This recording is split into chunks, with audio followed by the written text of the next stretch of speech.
Hello and good evening, I'm Hafiz Marzukhi. Our top stories for tonight, it's all about Iran and Israel ceasefire. That's coming up on AWANI International.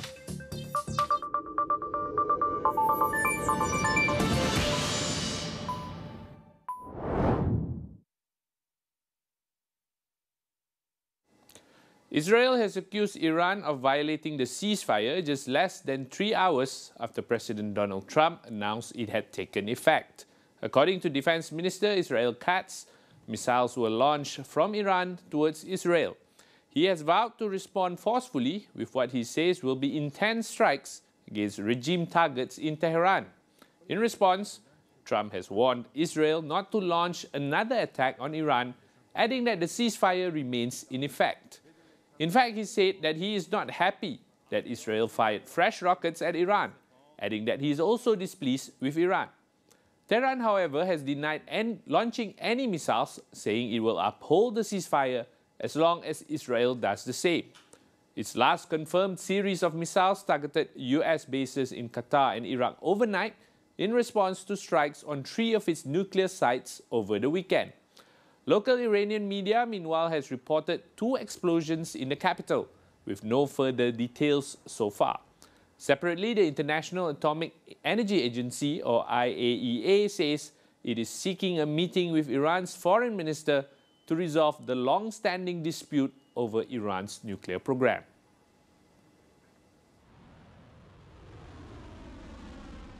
So what will happen to markets now? Well, according to an analyst, markets are likely to remain positive but cautious after US President Donald Trump announced a ceasefire between Israel and Iran. Yeah, I think the reaction is going to be positive. Yeah, but you know, the market's previous reaction to the strike was quite moderate and just a small dip in the equity and a small go up of the oil price, and then it's already reversed back. Things reversed back yesterday. So I think market's expectation about the ceasefire is going to be positive, but it's going to be cautious as well. I would expect that everything hinges upon how oil price will go. Yeah, I think the biggest challenge or the biggest driver is going to be oil price volatility. You know, if Iran go ahead and block the Strait of Hormuz, and this is going to be, because this going to affect about 20% of the oil export in the world. And if oil price significantly go up, then this can spike headline inflation and can slow down central banks' rate cutting regime around the world. So it's going to be, the uncertainty comes from the oil price. We'll go for a short break. Stay with us.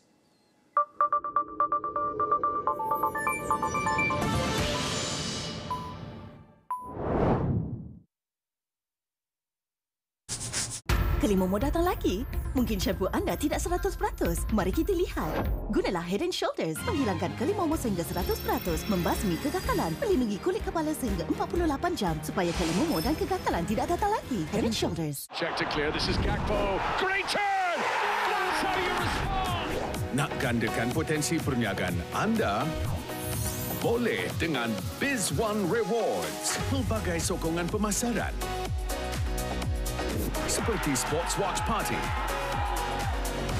Food Review, memang sedap, promosi di TV dan radio. Ubah potensi perniagaan anda sekarang. Di dalam setiap berita yang dibawa, konteks amat penting. Kami sentiasa membawakan yang tergempar dan terkini. Pastikan Astro AWANI menjadi pilihan anda, tidak kira di mana sahaja anda berada.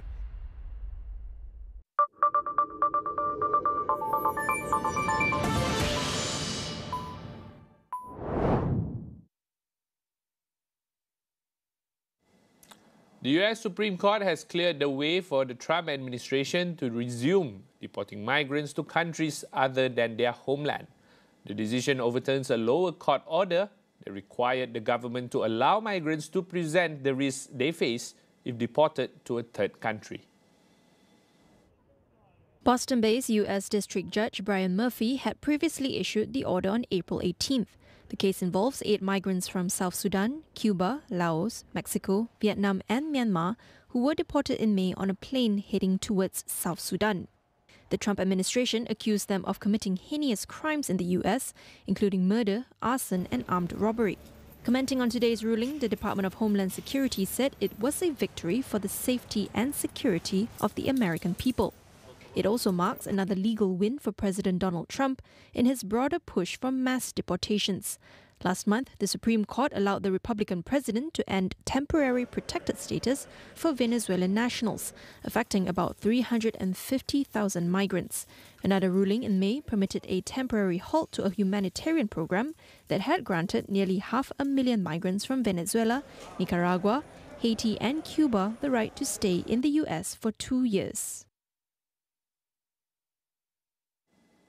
Thailand has imposed travel restrictions on all movement into Cambodia, including foreign tourists flying into Siem Reap amid a border dispute between the two countries. The ban affects all persons and vehicles crossing from several Thai provinces, with exemptions allowed on humanitarian grounds. In a statement, the military said the move was in line with the current security situation. Bilateral relations between the two countries are at their worst in over a decade, after armed clashes along the border left 1 Cambodian soldier dead in May. The two countries have since imposed punitive measures against each other.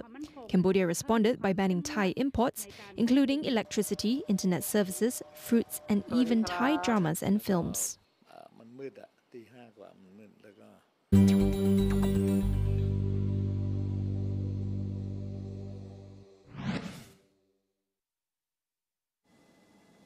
In a world increasingly shaped by economic fragmentation and rising tariffs, the future of global manufacturing hangs in the balance. One standout session at the World Economic Forum annual meeting of the new champions, entitled Manufacturing in a Fragmented World, is putting a spotlight on China. For more, we'll hear from Astro AWANI's lead editor, Najib Aruf. Thank you, Studio. The world has become fragmented. A lot of countries are facing difficulties in dealing with this, especially for China, the major hub for manufacturing of the world.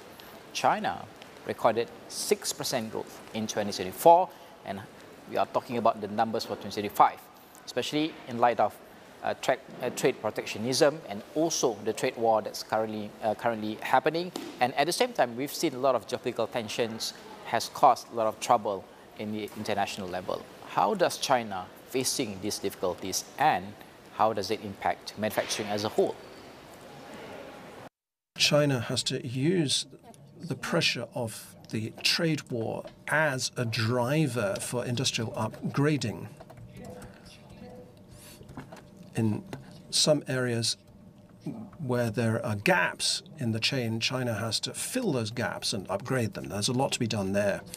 As it's been said, there's a process of onshoring or reshoring going on of industrial chains. Now, parts of the chain have been forced to return to China that were once located outside the country. So that's what they call reshoring. Nearshoring, on the other hand, means that in order to avoid tariff barriers or shocks, certain important parts of the chain, in particular assembly, are moved to nearby countries. And so that's a process of nearshoring. So when shoring up the value chains, China has to work in that way to ensure the ongoing stability of the industry chains so that there's a stable environment for Chinese industry generally. So China's evolving strategy in search of resilience and also changing their supply chains has set new rules to the world. From World Economic Forum, the annual meeting of new champions from Tianjin, China, for AWANI International.